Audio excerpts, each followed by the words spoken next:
The only people who don't want to disclose the truth are people with something to hide. Our guest is Joel Gilbert, who they break through. The New York Post has accepted a full-page ad declaring Barack Obama's real biological father, late CP activist Frank Marshall Davis.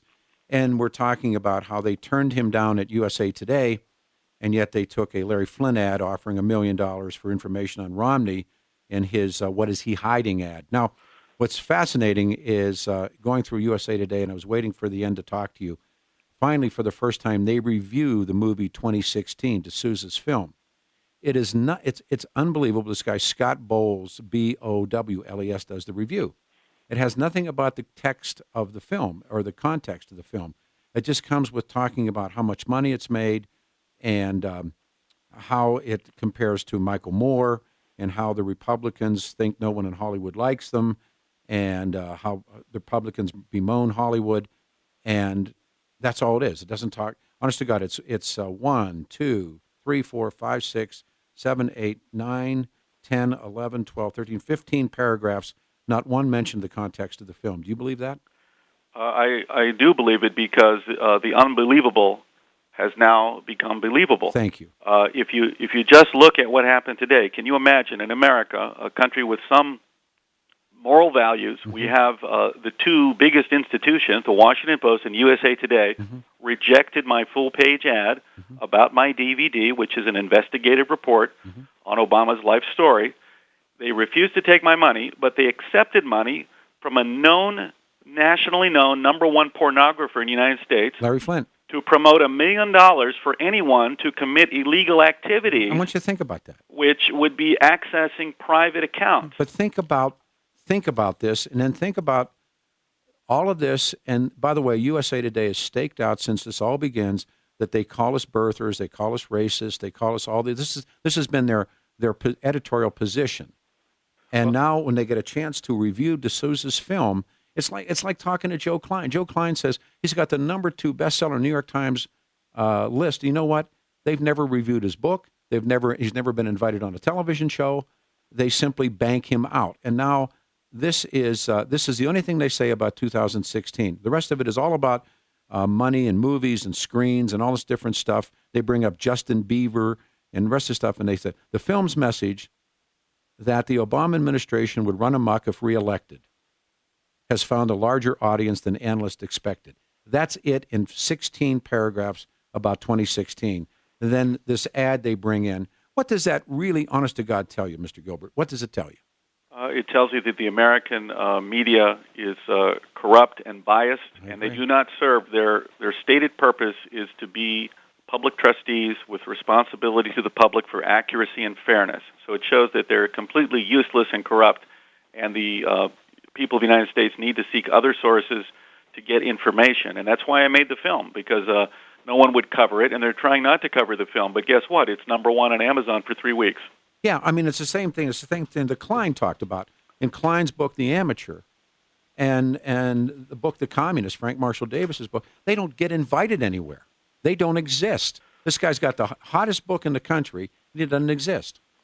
Well, I believe in the values of American people, and the people values everyone grows up with are knowing the difference between right and wrong, between logical and illogical, and between normal and crazy. And it's normal especially if you own stock in USA Today or Washington Post, it's normal to expect them to accept an ad from a commercial product that's #1 on Amazon on DVD, and it's not normal. It's crazy to accept a $1 million bribe from a pornographer to encourage people to try to get a hold of private information, which could be a crime. Mr. Gilbert, my colleague, who usually he joins me at this point and he takes his show, his name is Tom Martino. Tommy's joining us. Now, he's not new to this. This was I'm going to explain to Tommy as Tommy's audience joins us. This is a full-page ad in the USA Today. And turn your microphone on. Light him up here, will you please? Hey, Tom. Tommy's there. This is Joel Gilbert, who made the film about called Dreams of My Real Father. Now, what I want you to know is, if you go to our website this morning, KHW.com, you'll see the ad that Mr. Gilbert finally got the New York Post to accept. Now, the USA Today that you have in front of you rejected that ad. He offered the ad that you can see on KHOW.com, Obama's Big Lie Revealed. It's in the Post this morning in New York. It will run today and run Sunday. They rejected, USA Today rejects, and they took, and as I said, they don't have a Larry Flint problem. They got a Barack Obama problem. They would not look at that ad, $1 million for Romney. They would not take this guy's work. His work is, they're asking people to do what in this ad, Mr. Gilbert? They're asking people to do what? Well, unreleased tax returns and private bank accounts, they're asking people to access them and offering $1 million. Now, how different is this from a mafia boss offering a contract or a hit for someone to do an illegal activity? And the Washington Post and USA Today thought that this was appropriate and acceptable for their readers. Yet we have an ad, an investigative journalistic report, which, by the way, would expose them as having not done their jobs to do any investigation.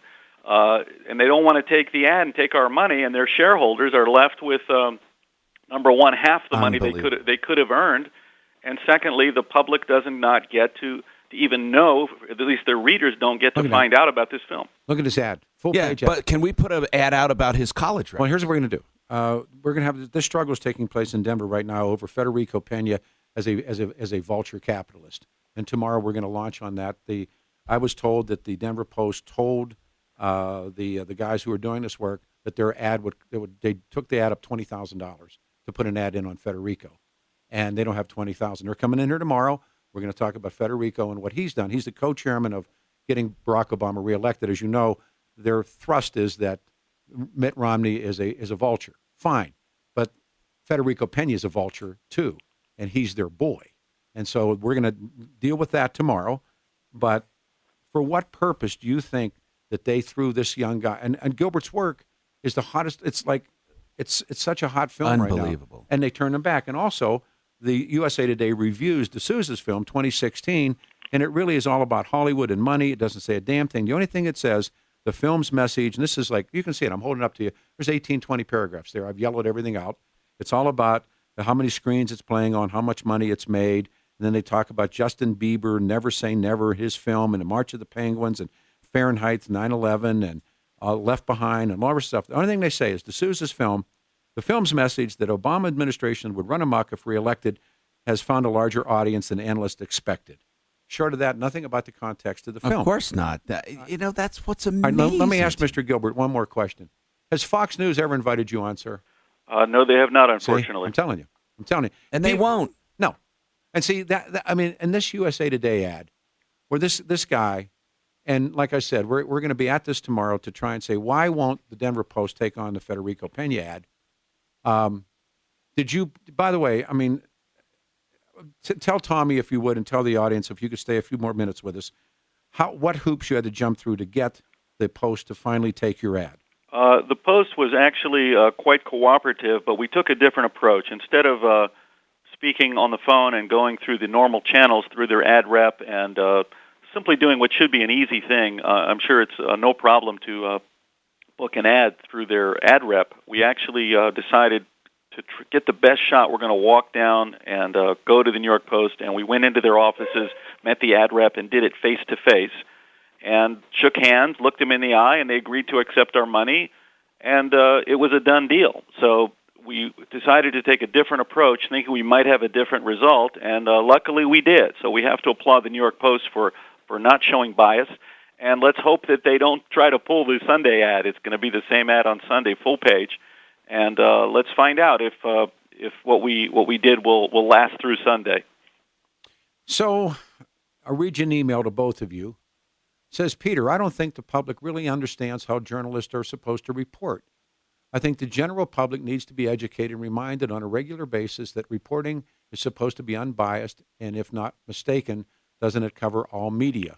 Younger people are unaware. And this is a classic example this morning. And like I said, this ain't about Larry Flint. Don't make it about Larry Flint, because Larry Flint is Larry Flint. He's going to be Larry Flint. He's always going to be Larry Flint. This is about USA Today, their management team, that, by the way, is, I think, isn't USA Today very much involved in some television across the country as well? Gannett. It's owned by Gannett. And they own Channel 9 locally, right? Right. Yeah. And these guys are big-time guys, and they're big-time involved in politics. And this is where Brian Williams sits every night at 5:30, and they told this kid to go up a rope, and they took Larry Flint's ad. I can't take it any further than that, can I? So, Peter, I told the press at the press club. I said, any one of you in the audience, a Pulitzer Prize can be yours. Yeah. Just watch this DVD and write an article. Mm-hmm. So we have 100,000 journalists in this country, and they do not want to tell the truth. And I mean, this is such a glaring example of covering up for Barack Obama. It's amazing. Hopefully, we can talk. We'll get some fallout from today. I'm gonna have you speak with Greg Hollenbach, our morning show producer, who's done great work this morning getting your ads up. And maybe you give us a drop tomorrow, a few minutes if you can, on the fallout from the ad. Can we do that? I'd be happy to check back with you and tell you what we've got. Okay, so Sheik, I'm going to put Mr. Gilbert on hold, and you book him in here tomorrow. The only people who don't want to disclose the truth are people with something to hide.